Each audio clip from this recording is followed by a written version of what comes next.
বন্ধুরা, তোমরা সবাই কেমন আছো? লতা কিচেনে তোমাদের স্বাগত। আজকে আমি একটা নতুন রেসিপি নিয়ে এসেছি। থানকুনি পাতা বাটবো। তো থানকুনি পাতা আমি কিভাবে রান্না করব, তোমরা ভিডিওটা প্রথম থেকে শেষ পর্যন্ত দেখতে থাকো। প্রথমে আমি উনুনটা ধরিয়ে কড়াইটা বসিয়ে দিয়েছি এবং কড়াইটায় তেলও দিয়ে দিয়েছি। তেলটা গরম হয়ে গেছে। এবার আমি তেলে দিয়ে দিচ্ছি কয়েকটা গোটা কালো জিরে ফোড়ন।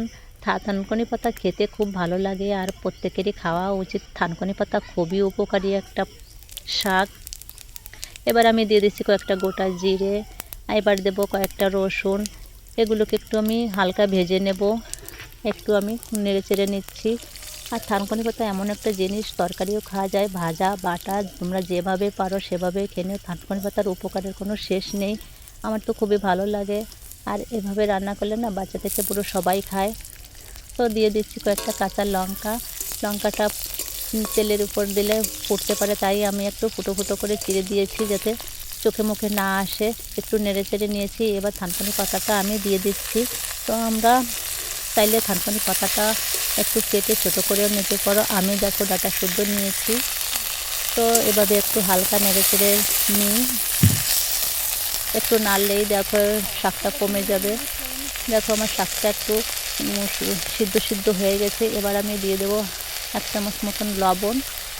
পরিমাণ মতন লবণ দেবে তোমরা, যেরকম শাক সেরকম দিতে হবে। এবার দিয়ে দেবো একটু 1/2 চামচ হলুদ।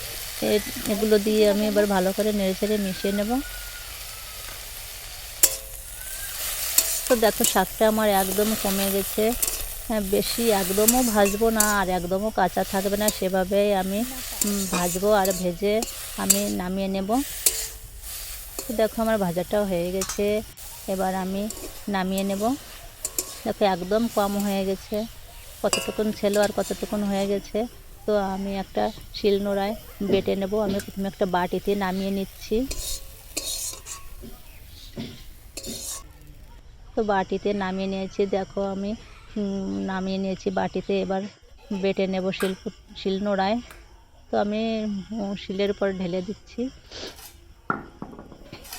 এবার আমি আস্তে আস্তে করে বাটবো। তোমরা চাইলে যদি ছোট ছোট করে নিতে পারো তাহলে বাটতে সুবিধা হয়। আর আমার পাতাটা কাটেনি, তার জন্য একটু অসুবিধা হচ্ছে।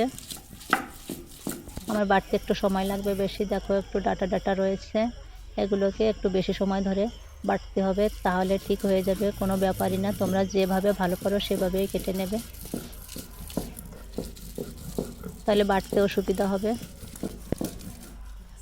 আর এভাবে রান্না করলে খেতে খুব সুন্দর লাগে আর এমন সুন্দর একটা ঘ্রাণ বেরোয়। দেখো আমার বাটা হয়ে গেছে। আর এরকমভাবে বাটলে বেটে রান্না করলে না 1 থালা ভাত খেয়ে নেওয়া যায়। বাচ্চা থেকে বুড়ো সবাই ভালো খায়। তো আমার ভিডিওটা কেমন লাগলো জানাবে, কমেন্ট করবে। ভালো থেকো। আসছি পরবর্তী ভিডিও নিয়ে।